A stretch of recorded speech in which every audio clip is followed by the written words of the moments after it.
Hello, my friend. Imagine for a moment you're sitting in a quiet room, just you and me. No rush, no judgments.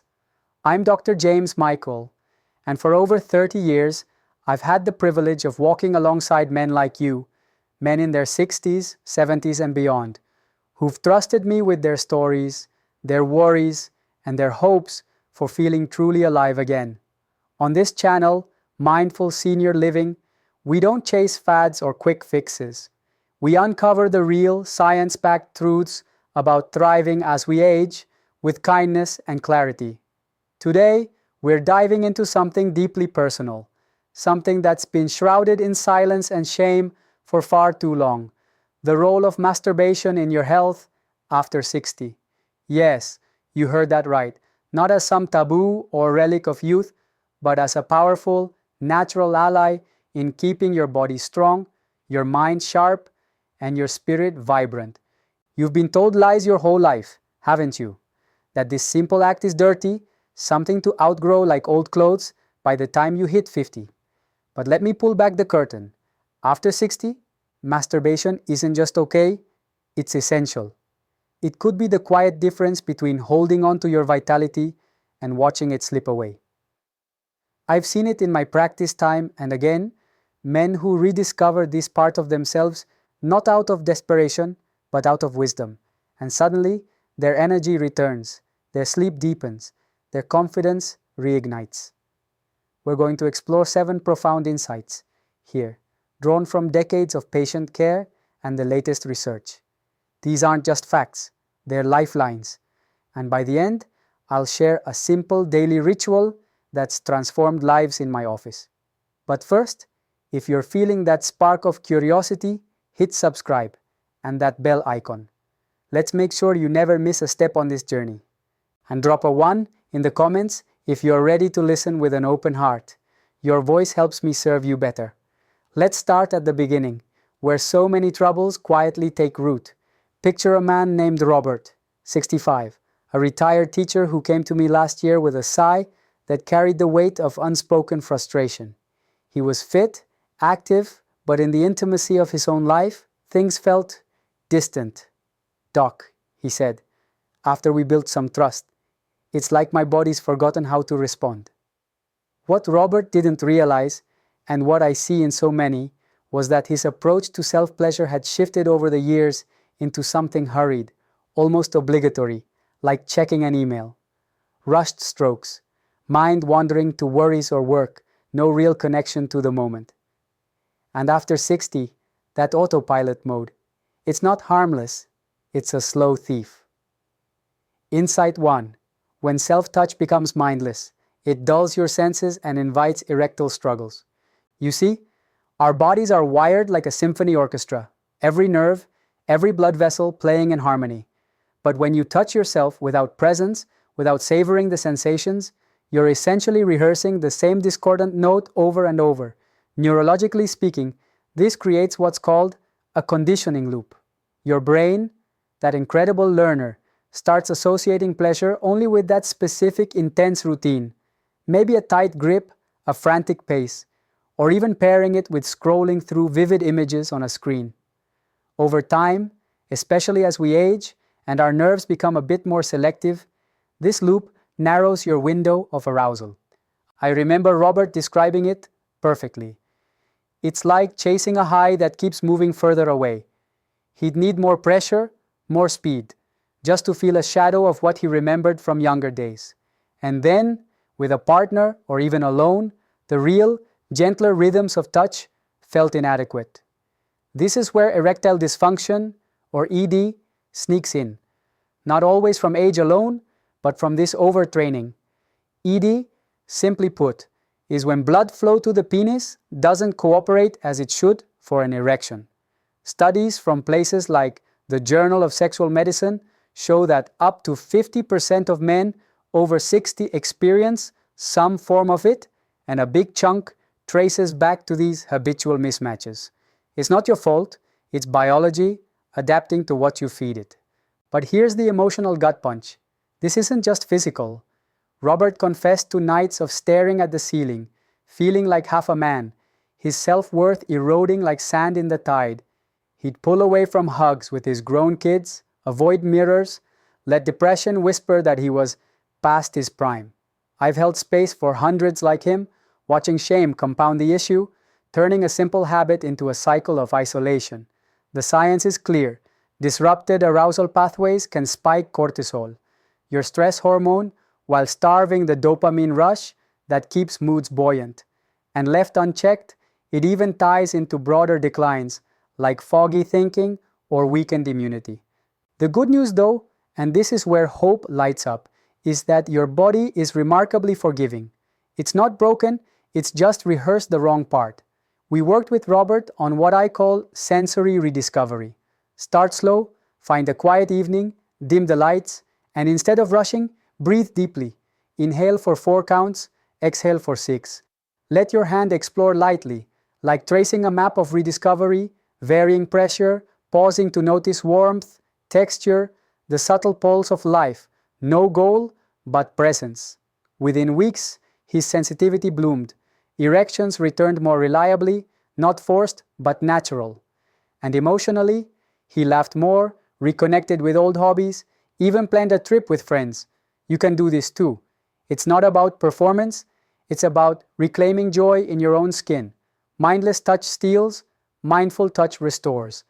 Now, as we turn the page, consider the opposite extreme, one that's even more insidious because it's often celebrated as mature restraint, skipping self-release altogether after 60. Society pats you on the back for it, but your prostate, it's not applauding. Let me introduce you to Edward, 68, a widower who shuffled into my office gripping his lower belly like it was a secret enemy. Frequent trips to the bathroom, doc, must be the years catching up. But when we talked deeper, it emerged. Since losing his wife 2 years prior, he'd shut down that part of himself entirely. A man my age shouldn't need that, he said, eyes fixed on the floor. Insight 2. Foregoing release builds prostate pressure, sparking inflammation and hidden risks. Your prostate gland, that small mighty organ nestled below your bladder, doesn't retire. It keeps producing fluid, a nutrient-rich mix that supports sperm health, even if fatherhood's in the rear view. When ejaculation, whether from partnered sex or solo, doesn't happen regularly, that fluid stagnates. Think of it as a gentle river turning into a swamp. Buildup leads to congestion, swelling, and low-grade inflammation. Symptoms creep in subtly. A sense of fullness in the pelvis, urgency to urinate that wakes you multiple times a night, a stream that's weaker than it used to be, or even discomfort during what should be routine moments. Edward's story mirrored so many. He dismissed the ache as inevitable aging, popping over-the-counter remedies that barely touched it. But research paints a brighter picture. A landmark study from Harvard, following nearly 32,000 men for 18 years, revealed that those who ejaculated 21 or more times a month through any means had a 31% lower risk of prostate cancer compared to those at 4 to 7 times. Why? Regular release acts like a natural flush, sweeping out potential carcinogens and calming the inflammatory fires that can make cells more vulnerable to mutations. It's not causation, abstinence doesn't guarantee cancer, but the data screams prevention through motion. We chatted openly, Edward and I explained it like tending a garden. Prune regularly or weeds take over. He started small, once a week, with no pressure, just intentional touch as self-care. The changes were profound. Bathroom interruptions dropped from 6 to 2 a night. The pressure lifted like fog burning off at dawn, and his overall energy steadied. More than that, it bridged the loneliness he'd buried. Touching himself reminded him he was still whole, still desirable in his own eyes. Neglect this, and the toll mounts. Chronic prostatitis, inflammation that mimics infection, unnecessary antibiotics, even surgical interventions. But embrace it. You honor your body's design, reducing risks while reclaiming restful nights, and that quiet confidence of knowing you're in control. Yet even with these physical wins, there's an undercurrent that can sabotage it all. The echo of shame from yesteryear. It's like a shadow that follows you, dimming the light of what should be empowering. I think of Maria's husband, Tom. Wait, no, let's call him Thomas, 72. A stoic veteran whose visits were always clipped until one day he let the dam break. Doctor, I know it's silly, but I feel wrong about it, like I'm betraying some code.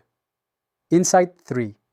The weight of shame around self-touch erodes your mental resilience. Oh, how I wish we could erase the outdated messages so many of us absorbed young, that self-pleasure was sinful, weak, a thief of vitality. Raised in eras of stern lectures or hushed warnings, it's no wonder it lingers, manifesting as averted eyes, forced laughs, or outright avoidance in conversations like this. But shame isn't just emotional baggage, it's a biochemical bully. It floods your system with cortisol, that fight-or-flight hormone, while blocking oxytocin and dopamine, the nurturers that foster calm, reward, and connection. In Thomas's case, this inner critic had woven into his daily fabric. He'd touch himself sporadically, but laced with guilt, then withdraw into isolation. His mood a gray haze. Depression isn't dramatic. It arrives as apathy, lost appetite, restless sleep. Studies from the American Psychological Association link chronic sexual shame in older men to higher rates of anxiety disorders, up to 40% more likely, and even cognitive slips as stress hormones erode brain plasticity. It's a vicious cycle. Shame begets avoidance, avoidance starves the brain of those feel-good chemicals, and suddenly, simple joys like a sunset walk feel distant. We approached it gently, like untangling a knot. I shared how healthy self-touch regulates the autonomic nervous system, your body's autopilot for rest and repair, lowering blood pressure, easing arthritis flares, even sharpening memory by boosting brain-derived neurotrophic factor, or BDNF, a protein that grows neural connections. Thomas began with affirmations. Before any touch, a quiet, "This is mine, this is health, this is human." Paired with deep breathing, it dissolved the guilt. Weeks later, he beamed. "Doc, I feel lighter, like I've given myself permission to live." His wife noticed too. The warmth in his hugs returned. Conversations flowed. Shame doesn't just hurt the moment, it hollows the spirit. But releasing it, it's liberation, a bridge to emotional wholeness that radiates outward. And speaking of wholeness, let's talk hormones, the unsung architects of how you feel each dawn. Testosterone, that vital elixir of drive and strength, doesn't fade solely with calendar pages. Neglect your sexual self, and it plummets faster, like a fire starved of oxygen. Meet Harold, 70, a former mechanic whose hands still bore the calluses of hard work, but his spirit sagged. Energy's gone, Doc. Muscles softening, mind wandering. Labs confirmed. Testosterone hovering low. Insight. 4. Intentional solo activity sparks. Testosterone's return. Testosterone isn't just about libido. It's the spark for muscle repair, bone density, red blood cell production, your body's engine oil. As we age, production dips about 1% yearly after 30, but disuse accelerates it to 2 to 3% per endocrine research. When self-engagement wanes, your hypothalamus, that brain hub, senses low demand and signals the testes to idle. Result? Fatigue that coffee can't touch, irritability creeping in, even sleep apnea, worsening as fat redistributes. Harold's routine had dried up post-retirement. He thought it natural. But we know better. Arousal, even solo, triggers luteinizing hormone release, cueing testosterone surges. A study in the World Journal of Urology found men practicing mindful self-stimulation saw 15 to 25% boosts within months, alongside improved grip strength and mood scores. For Harold, we started with non-goal touch, gentle strokes synced to breath, evoking memories of joyful times. No rush, just awakening. His labs rebounded. He joined the gym, his laugh echoing again. "It's like flipping a switch," he said. "Low T links to diabetes risk up 50%, heart events, osteoporosis, but this habit counters it naturally. No gels required. It's a reminder. Your body thrives on engagement, echoing "I'm alive" to every cell. This hormonal harmony ties directly to another cornerstone, erectile health, often misunderstood as a bedroom issue when it's a whole-body herald. Consider Walter, 67, robust on the outside but inwardly deflated after years without arousal. "Why bother, doc? No one's waiting." But his body was waiting for signals it wasn't getting. Insight 5. Erectile function thrives on regular use. It's your vascular lifeline. Erections aren't luxuries. They're barometers of circulation. The penis, rich in spongy tissues and vessels, mirrors your heart's arteries. Without periodic engorgement, smooth muscle atrophies, collagen builds, fibrosis, stiffening like scar tissue, and nitric oxide, that vasodilator magic, fades. Harvard's health professionals follow-up study links infrequent erections to 30% higher cardiovascular disease odds. It's early warning for blockages elsewhere. Walter's 5-year hiatus had led to inconsistent responses, chipping his confidence. We reframed. Solo arousal preserves oxygenation, keeping tissues elastic. Aim for 3 to 5 sessions weekly. Light fantasy or touch suffices. His vascular flow improved, ED eased, and bonus, better endurance on walks. It's use it or lose it, but reclaimable. Nightly kegels, pelvic floor squeezes, plus mindful practice rebuild. Neglect whispers decline. Action shouts vitality. Yet, in our digital age, a subtle foe lurks. Visual overstimulation. Enter George, 74, tech-savvy but trapped in a loop. "Porn's my only outlet," he admitted, "but it feels empty now."